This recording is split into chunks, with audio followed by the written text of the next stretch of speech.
The future of Middle Eastern economies. What lies ahead? Welcome to the Middle East Reframed, the podcast where we go beyond the headlines and behind the numbers to decode the future of this dynamic region. I'm your host, Abdulaziz Alkhamis, and today's question isn't just important, it's existential. What lies ahead for Middle Eastern economies? From Riyadh to Doha, from Dubai to Muscat, this isn't the same region we knew a decade ago. Let's be clear, the age of oil isn't over, but the countdown has started. And what comes next? That's what we're unpacking. The end of the oil-only era. For much of the 20th century, the economic story of the Middle East was simple. Oil in, revenue out, government spent, people prospered, at least in some places.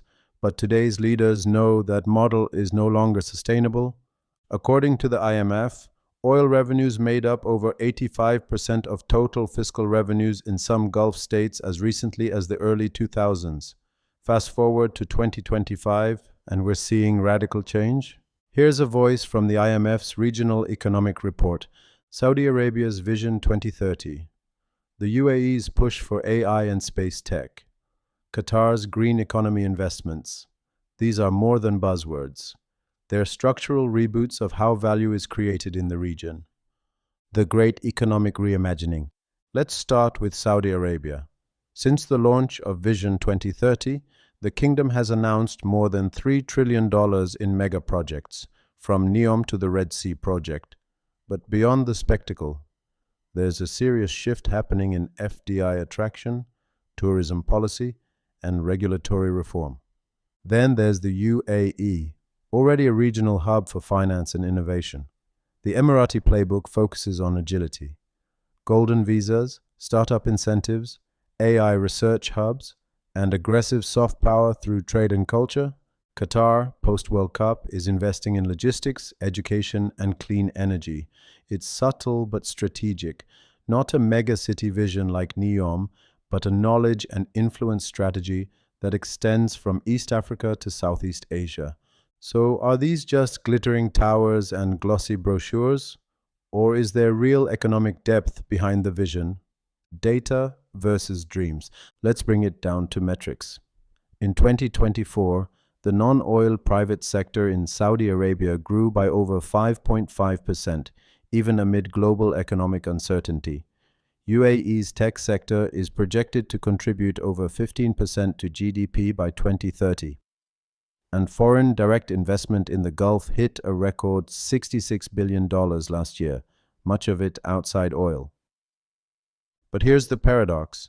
Even as diversification accelerates, fossil fuel revenue still underwrites these transformations, and many small to medium enterprises across the region still struggle with red tape, funding gaps, and limited talent pools. Global players, local stakes. And let's not forget the global angle. China's Belt and Road Initiative is embedding infrastructure and digital networks across the Middle East. The US remains a military and financial anchor, and Europe, hungry for energy independence, is eyeing Gulf states for hydrogen and renewables. But whose narrative is this transformation following? Too often, the loudest analysis comes from think tanks in Washington or London.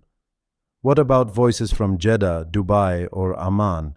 Here's where we need better balance, not just outsiders looking in, but insiders mapping their own future.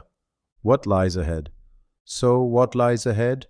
A region in motion, a region betting big on technology, infrastructure, and global relevance, but also a region walking a tightrope. Political stability, climate adaptation, youth employment, these are the wild cards that could make or break the grand vision. We'll need more than cranes in the sky. We'll need inclusive education, accountable governance, and sustainable growth. Not just building for tomorrow, but building something that lasts. Thanks for joining me on this journey through the future of Middle Eastern economies.